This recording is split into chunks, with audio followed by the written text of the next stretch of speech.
Okay, today I want to talk about a topic that's quite prominent in the language learning community.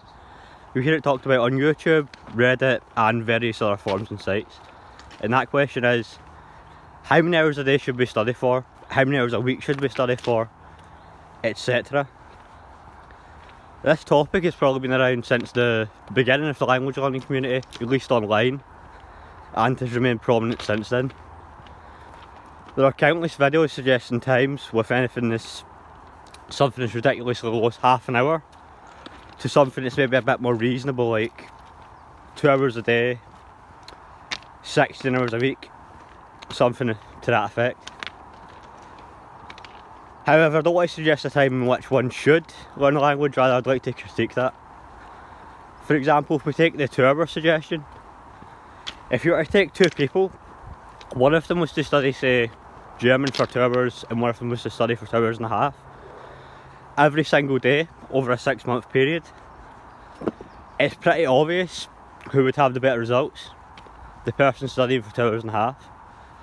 Similarly, if you were to do a different exercise in which you took someone studying for 2 hours and a half a day, 3 hours a day, 3 hours and a half, 4 hours, 5 hours, 6 hours, etc., the person studying more within reason would always achieve better results after the end of the 6 months. Within reason, of course, because if you took someone for, say, 20 hours a day, they were only getting 2 hours sleep and 2 hours break. That would severely diminish the results. But let's say you were to take someone up to the extremes of learning a language for 10 hours a day or even 12 hours a day. You could do a study. You could take 50 people in one group and 50 people in another group. The first set of 50 people could learn German for, say, 10 hours a day, and they would be paid for this. Let's say they'd be paid £10 an hour, which is above the minimum wage, and all they have to do is every single day, consistently, they study German for exactly 10 hours a day for 6 months. The second group does exactly the same. The only difference is, rather than 10 hours a day, they do 12 hours a day. Who's going to achieve better results? After the 6 months, which group of 50 people, on average, assuming all else is the same, is going to be better? It's very obviously the group studying for 2 hours extra every day. So it kind of makes the question of how long should, and I really specify the word should, we study for, a mute question. I think a better question to ask is rather, how long could we study for?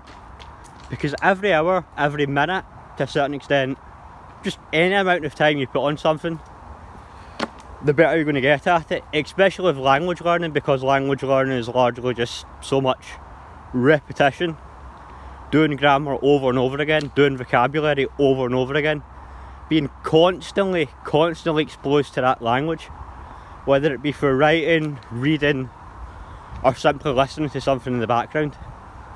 90% of what language learning is simple repetition. Not thought, it doesn't involve any extreme logic, it's simple repetition. Doing very simple things over and over again. So the more time you put in, whether it be half an hour extra or 3 hours extra a day, you're going to do better. So that gets us back to the question of, how long could you study for a day? And I think if you're asking this question to someone, as compared into how long should you study, again, say German, asking someone how long should you study German for can come across as a bit of an objective question. You're asking, what is the optimal time, what is the best time to study German for? It can be put across in a way that seems a bit passive aggressive, maybe a bit nasty, but as a whole it can be a quite neutral question. Whereas if you ask someone the similar question of, how long could you study German for a day? Well, that's a bit more personal, and it does come off as, I don't want to portray it as passive aggressive or nasty, but it can come off as that, because when you ask the question, how long could you study for a day, implicitly you're judging them, you're judging other habits, maybe the video games they play, the TV they watch, people they socialise. You're saying, really, you could be doing more of this? but you have other things going on, you have other nonsense going on. And I'm not necessarily here to say that you should put every waking hour, every possible second into a language, but I do think you should be asking this question. Rather than asking, how long should I study for a day? How long could I study for a day?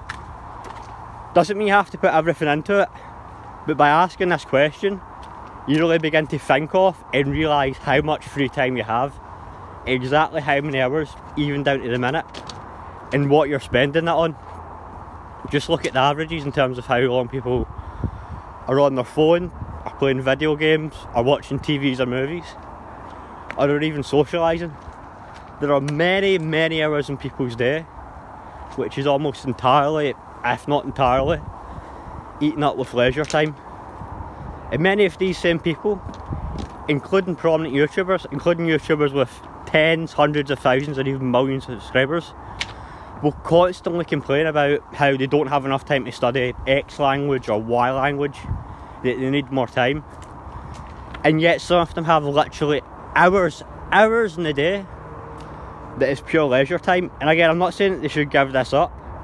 I'm simply saying that they should stop asking the question, how long should I study for, whether that be half an hour or 4 hours in their opinion. They should ask the question, how long can I study for, how long could I study for, and then they should start making sacrifices. For example, for myself, I volunteer most days for about 5 hours a day. It takes me about an hour to walk there, slightly more than an hour walk back. So that's 7 hours. Let's assume that I'm also sleeping for 7 hours and I'm doing miscellaneous things in the background for 2 hours, whether that be eating, bathing, etc. Things I need to do. That leaves me with about 8 hours a day. So hypothetically, that's 8 hours leisure time. I could be studying for 8 hours a day every single day. On the days that I'm not volunteering, I could probably up that to as high as 15 hours even, if I really push myself. That's how long I could study a day. If not 8 hours, then 15 hours. And again, I'm not saying that I should necessarily spend 8 hours over the course of 4 days studying and then the other 3 days 15 hours. I'm just saying that this is something that I'm aware of, so that I'm not making the excuse, I don't have enough time, I'm too busy, when really I'm just watching movies, I'm watching TV, I'm playing video games. I'm aware of how much leisure time I have, and I'm aware of how much I sacrifice on certain different things. So for example, I just ordered an Introduction to Ancient Greek book and an Ancient Greek dictionary a few days ago. I'm expecting it to arrive tomorrow. I'm not going to start studying the language until about a month and a half, maybe 2 months, somewhere around the beginning or the middle of September. This is going to give me some time to brush up on my Latin, to get better at it, and to get up to a stage where I can read more confidently. So the time, the energy and the effort that I need to put into learning Latin is significantly lowered. When this happens, I plan to put in 4 hours. 4 hours every single day doing Ancient Greek.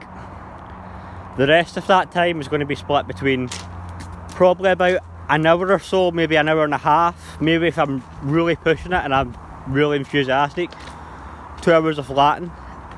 And on the side of that, it'll be reading books, socialising, or probably watching My Little Pony Friendship is Magic. But again, I'm keeping account of that time, I'm keeping account of the time that I could study. I'm not asking the question, should I study for 4 hours? Should I study Ancient Greek for 4 hours? I'm saying, how long could I study for? How much leisure time a day do I have? And how much of that leisure time am I willing to sacrifice on a certain topic? Whether that be Ancient Greek, Latin, reading books, socialising with friends, or even watching a cartoon like My Little Pony. How am I going to divide up that time? Because there's only a limited amount of it. And in terms of the 3 days in which I have 15 hours, I'll probably only do 4 hours, maybe 5, maybe 6 hours of Ancient Greek a day.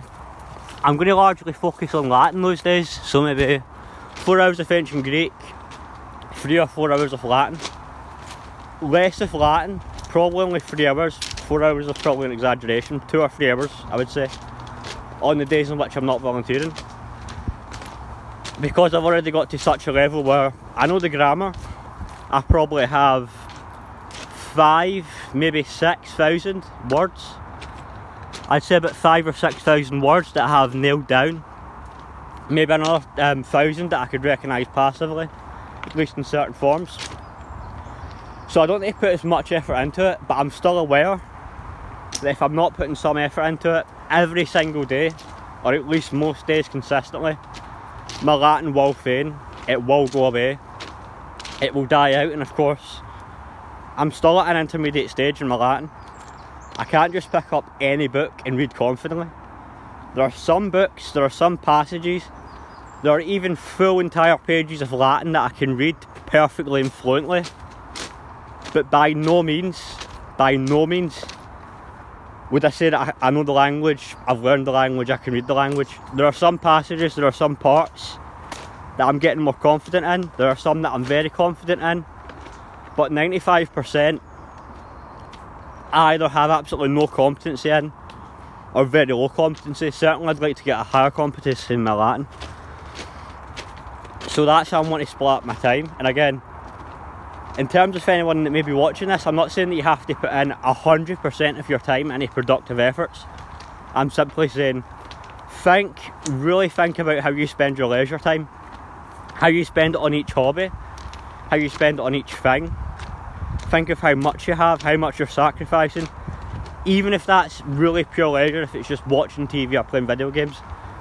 Think about the other things you could do. Again, not necessarily criticising it entirely, I'm just saying think about it. And to anyone that is in the language learning community and is asking the question, how long should I study German, Greek, Latin, French, Russian, Japanese, etc. Stop asking the question, ask the question 1, how long could you study this language for? And 2, how many hours out of your day, how many hours out of your week, your month, your year, how many hours out of your leisure time are you willing to sacrifice, are you willing to give away to learning this language? And for most people that shouldn't be every hour. For some people it's going to be more than 4 hours, for some people it's going to be less. But there should be a number that you sacrifice, that you give towards that language, and it should be a decent number if you want to attain some real competence in it. Ask myself when it comes to Latin, I'd say over the past 6 months I've been doing anywhere between an hour or 2 hours average a day, which I'm quite ashamed of. But Latin was the first language I really took seriously in terms of learning it. I feel like I brought up some confidence, some skill and some self-discipline. And I think, or at least hope, that by the time I start doing Ancient Greek, most days, obviously not every day, I will make mistakes, but most days I should be able to sacrifice approximately 4 hours of my leisure time into this.